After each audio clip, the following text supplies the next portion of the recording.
ఇకో Tejas world class electric bike అతి తక్కువ ధరలోనే. శ్రీమతి నేను ఇది లాస్ట్ ఇయరా గాజులు గిఫ్ట్ గా ఇస్తున్నారా? ఈ మధ్య అనుకుంటా ఎంత last year correct last year ప్రతి సీరియల్ కి ఒక గిఫ్ట్. సినిమాలో కన్నా సీరియల్ రెమ్యూనరేషన్ బాగా వస్తుంది మనకి. ఇప్పుడు కదా అప్పుడు భయపడిపోయేవాళ్ళు మొదట్లో యాక్టర్ అంటే పిల్లల్ని ఇచ్చేవాళ్ళు కాదు కదా. పెళ్ళి అయిన తర్వాత యాక్టర్లమేగా ఏమైపోతారని భయపడేవాళ్ళు. అంతేగా మరి ఆ రోజుల్లో శుభ్రంగా ఉద్యోగం లేదు సద్యోగం లేని పరిస్థితి వేరు. ఉన్నవాడు ఆ వ్యామోహంలో పడిపోతారేమో. తర్వాత ఎప్పుడు కాస్త 15 సినిమాలు చేసి పర్లేదు మా ఆయన కూడా మమ్మల్ని బతికించగల ఆర్టిస్ట్ గా సెటిల్ అవుతాడు. అప్పుడు వస్తుంది కాన్ఫిడెన్స్. అప్పటిదాకా ఏముంది. అన్నయ్య కూడా బ్యాంక్ లోనే కదా, ఇద్దరు బ్యాంక్ లోనే. ఒకటి సాంసారికంగా ఇబ్బంది పడిన వాడు ఎవడు ఉంటాడు చెప్పండి.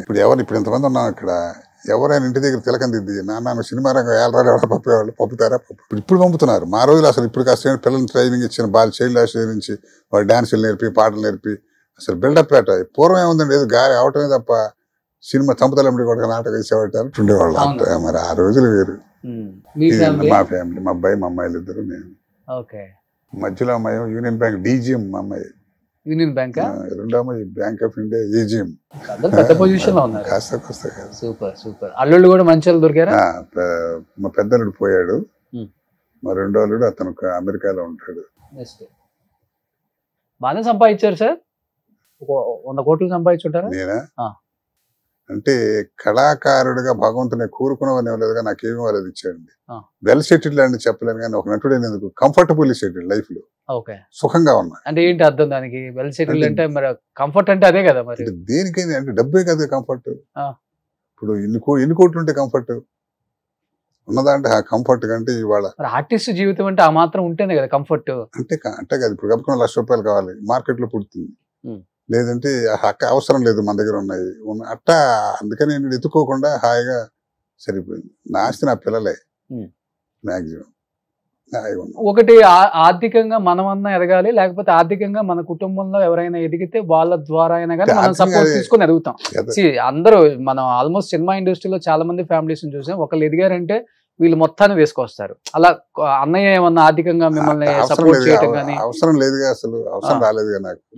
ఇప్పుడు అంటే తీసుకునే ఉద్దేశం మీకు లేదా? ఇష్టం ఉండదు అసలు. అవసరం లేదు, అవసరం పడాలి. అవసరం పడితే మా వాడి దగ్గరికి వెళ్తే 10 లక్షలు అన్నట్టు ఇస్తాడు. దాంట్లో ఆ సమస్య ఏం లేదు. అదే చెబుతున్నాను. బెదర్గా సంపాదించుకున్నది ఏంటంటే ఏదో అవసరం ఉంది అడిగాడు అనే అడగాల్సిన అవసరం లేదు.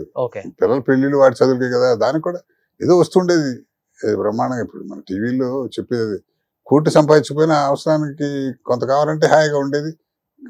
మనకు దాన్ని ఏమంటారంటే క్రెడిబిలిటీ అంటారా, బయటకు వెళ్ళి అప్పు కావాలంటే పుట్టం అలా ఉంది. కాకపోతే ఏంటంటే అసలు అవసరం సహాయం అడగాల్సిన అవసరం రాలా మా చుట్టాల్లో. అసలు అన్న దగ్గర కూడా ఎప్పుడు చేయాల్సిన అంటే అసలు అవసరం రాలేదంటున్నా. ఇప్పుడు గబకం కావాలంటే ఇల్లు కొనాలి, 10 లక్షలు అడగడం బట్టి తర్వాత ఇచ్చేయటం అంతే తప్ప డొనేషన్ గా అనే అవకాశం అవసరం రాలేదు. అంటే పిల్లలు కూడా శుభ్రంగా ఉన్నారు, వాళ్ళు హాయిగా ఉన్నారు. అలాంటి క్యారెక్టర్ కాదు మీది. అవసరం లేదు క్యారెక్టర్. ఇలా పెట్టేవాళ్ళే కానీ ఇలా తీసుకోరు. అంటే మన కోరికలు ఎక్కువ ఉంటే అవసరం వస్తుంది. ఏదో ఉన్న చాలు.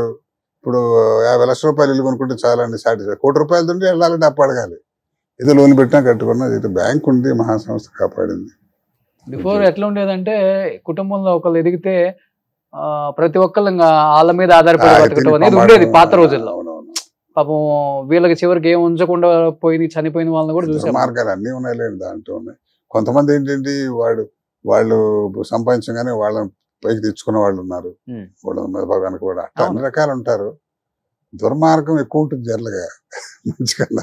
నిజం, అదే నేను అందుకని అడిగింది. మంచితనంతో కూడిన దుర్మార్గం అది. మళ్ళీ పైకి మాత్రం బాగా ఇద్దరు కూర్చుని ఏదో రకరకాలండి అవన్నీ. బ్రదర్ ఎమ్మెల్యే కాకముందు అసలు అన్నయ్య రాజకీయాల్లోకి రావాలని ఆలోచన ఆయిందా లేకపోతే? అసలు అదే చెప్తు నీ ఆలోచన ఉండదు బ్రదర్. నేను చెప్పేది అసలు మావాడు బీజేపీ సపోర్టర్. 30 ఏళ్ళు ఎవరైనా ఫ్రెండ్స్ కానీ ఎలక్షన్ కంటే చేసి ప్రచారం చేసేవాడు. అసలు విజయవాడ సీట్ పిలిచిచ్చారు. అసలు తనకి అసలు మన ఎమ్మెల్యే ఏంటి అనుకునేవాడు. ఆ దశ పడితే రాజ్యాంగం ఆగదు చెబుతున్నాడు నేను. సినిమా యాక్టర్ ఇప్పుడు మన యాక్టర్లు చాలా మంది ఊరికి రామిరెడ్డి గారు లాంటి యాక్టర్ అవుదాం అనుకున్నాడు, ఆయన మహానటుడు అయిపోయాడు. అది నీకు రంగంలో సంబంధం లేకపోతే పడిపోతాం అంతే. మ్యూజిక్ రానివాడు మ్యూజిక్ కొడతాడు, పాట రాస్తాడు. అట్లాగే వాళ్ళ ఎమ్మెల్యే ఏంటి బాబు మోహన్ మినిస్టర్ ఏంటి అదే వాళ్ళకి సంబంధం వాళ్ళిద్దరు చూడండి, వాళ్ళిద్దరు కాంబినేషన్ సూపర్ డూపర్ హిట్. సంబంధం ఉంది వాళ్ళ ఫీల్డ్. అదృష్టం అంటే తోసుకొస్తుంది అంతే, సినిమా పట్టినట్టే ఉంటుంది. వాళ్ళిద్దరు కాంబినేషన్ అంటే హైలైట్. అప్పుడు ఏదో చూసి అద్వాని గారి పోతే అప్పుడు చంద్రబాబు నాయుడు గారు పద్మశ్రీ కూడా ఇచ్చారు గవర్నమెంట్. అవును. నెక్స్ట్ అంత మా గ్రాండ్ సన్ అన్నమాట. కొడుకు పిల్లలు కదా వాళ్ళు. పొడుగాటి వాడు, తర్వాత మీద చేసిన వాళ్ళు వాళ్ళిద్దరు మనవాళ్ళు. ఓకే. ఇప్పుడు వీళ్ళు ముందు నుంచి ఇద్దరు మా మనవాళ్ళు. ఈ చివరి వాడు మా వాడు డాక్టర్, వాడు మా పెద్దన్నయ్య కొడుకు. ఓకే. మా నరసింహరావు. నెక్స్ట్ ఇది రగులుతున్న భారతం అని ఓకే అల్లాంటి శ్రీధర్ డైరెక్టర్. మంచి కళా పోషకులు వైంగులో మీరు. మూడు జనరేషన్స్ కథ అట్ట. నక్సలైట్ మంచి సోగ్గాడు, మంచి యవ్వనంలో, మంచి యవ్వనంలో. ఇది మా ఫ్యామిలీ చిన్న పిల్లలు అప్పుడు. ఇది మీ ఫ్యామిలీ చిన్నప్పుడు. ఫస్ట్ బైక్ అది ఏబీకే 1951 ఉంచారా ఇప్పటికి? పోయిందా?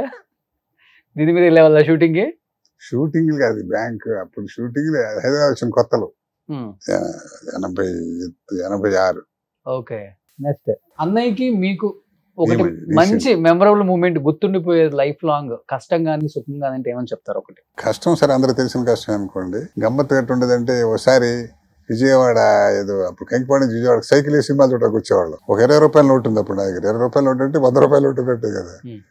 20 రూపాయలు తీసి ఇద్దరం వచ్చాం, సైకిల్ వేసుకుని ఎక్కడికి వెళ్ళి చిల్లర లేదంటున్నారు, తను ఇస్తున్నాడు. అరే కాసేపు బిసుపు నేను ఇస్తాను దగ్గర లాక్కుని ఒక 20 రూపాయలు పెట్టి మొత్తం నా చేత ఖర్చు పెట్టిస్తున్నావు అని చెప్పి. ఓకే. సో కొంచెం అన్నయ్య మీరే తెలియగలరు అయితే. కాదు చిల్లర చెప్పిన దాన్ని బట్టి. చిల్లర ఎవడిస్తాడు? 20 రూపాయలు చిల్లర ఇచ్చాడు ఎవడండి? 100 రూపాయల నోటు చూసి ఎప్పుడు చూసి ఉంటాం, 10th క్లాస్కి SLC వచ్చినప్పుడు చూసి ఉంటాం. ఇది మా మనవరాలు పెళ్ళి అనమాట. నాకు ముని మనవడు కూడా ఉన్నాడు. మా పెద్దమ్మాయికి మనవడు పుట్టాడు. పెద్దమ్మాయికి ఇప్పుడు నిన్న అదే గుండు వాడి పుట్టినరోజు తిరుపతి. సరే వాడి తీస్తే ఖాళీగా ఉన్న కదా వాడు కూడా తీసేసాడు. సూపర్. ఇదంతా ఫ్యామిలీ కంప్లీట్. సూపర్. ఇది కాశీలో